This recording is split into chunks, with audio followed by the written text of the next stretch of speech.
The Bible is full of prophecies, and many of these are being fulfilled in this year, 2023, bringing with it an imminent and frightening threat capable of being considered the worst disaster in North America in 300 years. It seems that everything is pointing to a catastrophic event about to occur, generating concern and uncertainty across the continent.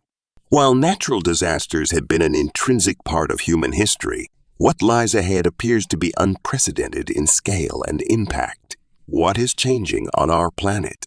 Why are climate disasters more and more recurring? What is happening? Will it be the beginning of the end? In today's video, we explore all of that. Want to know more? So come with me and you'll stay on top of everything. Before we continue, don't wait until the end of the video to subscribe. Leave your like and activate Tinkerbell. This helps our team a lot. Unprecedented heat waves as El Niño returns in 2023. The return of the El Niño weather phenomenon later this year will send global temperatures rising off the chart and cause unprecedented heat waves, scientists have warned. Early predictions suggest that El Niño will return in late 2023, exacerbating extreme weather around the world and making it very likely that global warming will exceed 1.5 degrees. Even the hottest year on record, 2016, was driven by a major El Niño. This phenomenon is part of a natural oscillation by ocean temperatures and winds in the Pacific, which alternate between El Niño, its colder counterpart, and La Niña, neutral conditions. Over the past 3 years, there's been a common sequence of back-to-back La Niña events. Thus, this year is already predicted to be warmer than 2022, and global datasets rank it as the 5th or 6th warmest year on record. However, the El Niño phenomenon occurs during the northern hemisphere's winter, and its warming effect takes months to be felt, which means that 2023 is much more likely to set a new global temperature record.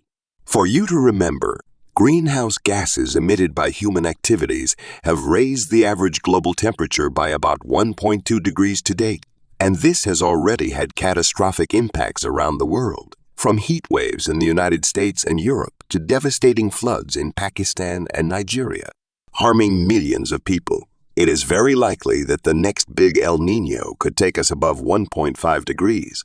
The probability of having the first year at 1.5 degrees over the next 5 years is now around 50-50, said Professor Adam Scaife, head of long-range forecasting at the UK Met Office. We know that, with climate change, the impacts of El Niño will intensify, and this must be added to the effects of climate change itself, which is growing more and more. Put those two things together, and we're likely to see unprecedented heat waves during the next El Niño, he concluded. As such, the fluctuating impacts of the El Niño and La Niña cycle can be seen in many regions of the world. Fortunately, however, science can now tell us when these things will happen months down the road. So we really need to use it and be more prepared, from the readiness of emergency services to the crops to be planted, said Professor James Hansen of Columbia University in New York, and his colleagues recently said, "We suggest 2024 is likely to be off the chart as the hottest year on record." The current La Niña is unlikely to continue for a 4th year. Even a little El Niño should be enough for a record global temperature. China's decline in air pollution, which blocks the sun, is also adding to warming, he said. Although the El Niño overburdened the climate, the degree of exacerbation was up for debate among scientists. Britain has said that when an El Niño arrives, the extreme weather that plagued our planet in 2021 and 2022 will be negligible, while Professor Tim Palmer of the University of Oxford has said that the correlation between extreme weather and average global temperature is not that strong, but the thermodynamic effects of climate change will cause the anomalies we get from an El Niño to only get more extreme. Thus, climate modeling results released in early January by the Meteorological Office of Australia indicated that the country could go from 3 years of above average rainfall to one of the hottest and driest El Niño periods on record, increasing the risk of severe heat waves, droughts, and Wildfires. The U.S. National Oceanic and Atmospheric Administration has pegged the odds of an El Nino forming in August, October at 60-60. However, the scale of the probable El Nino is still unclear. Professor Ed Turner of the University of Reading said, "Many seasonal forecasting models are suggesting going to the arrival of moderate El Nino conditions from the summer of 2023. The El Niño and La Nina phenomenon is the biggest cause of year-to-year differences in climate in many regions. In La Nina years, trade winds from the east to west of the Pacific are strongest, pushing warm surface water westward and pulling deeper, cooler water eastward. Trade events subside, allowing warm waters to spread eastward, cooler waters, and leading to an increase in global temperatures. Thus, nations bordering the western Pacific, including Indonesia and Australia, experience hotter and drier conditions, a fact that tends to have many droughts and wildfires. Monsoons in India and rains in southern Africa can also be suppressed. Other regions, such as Eastern Africa and the southern United States, which have suffered recent droughts, could experience more rain and flooding. In South America, the southern regions are wetter, but the Amazon, already approaching a dangerous tipping point, is drier. The effects of El Nino can also be felt in the mid-latitudes of the northern hemisphere, with wetter conditions likely in Spain starting in the summer and drier conditions on the east coast of the United States in the winter and spring, said Professor Ed Turner. The biggest unanswered question is, has climate change favored more El Nino or La Nina events? This is crucially important for countries seeking long-term adaptation and will need much higher resolution climate models. Earth's magnetic field is weakening. Earth's magnetic field has already declined by nearly 10 on the global average. But the phenomenon is particularly strong in an area stretching from South America to Africa, known as the South Atlantic Magnetic Anomaly. This area has already caused technical disturbances in the satellites that orbit the Earth and that pass above it, still without explanations for the phenomenon and, therefore, without conditions to predict its future behavior. Geophysicists have begun using data from the European Space Agency's constellation of observatories to try to shed some light on the strange behavior of Earth's magnetism in the region. Current theories indicate that the magnetic field is generated, at least in large part, by an ocean of superheated, swirling liquid iron that makes up Earth's outer core, some 3,000 km below our feet, acting as a rotating conductor, similar to what happens in a bicycle dynamo. This flow creates electrical currents which, in turn, generate our electromagnetic field. We know that this explanation is partial because it is already known that ocean tides contribute to Earth's magnetism.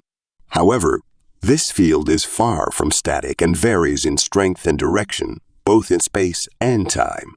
For example, recent studies have shown that the position of magnetic north is rapidly changing. Over the past 200 years, the magnetic field has lost about 9 of its strength on a global average. Thus, the reduction in magnetic intensity was particularly strong between South America and Africa. And in just the last 50 years, the minimum field strength in this area has dropped from around 24,000 nanoteslas to 22,000 nanoteslas, while at the same time, the area of the anomaly has grown and moved westward at a rate of about 20 km per year.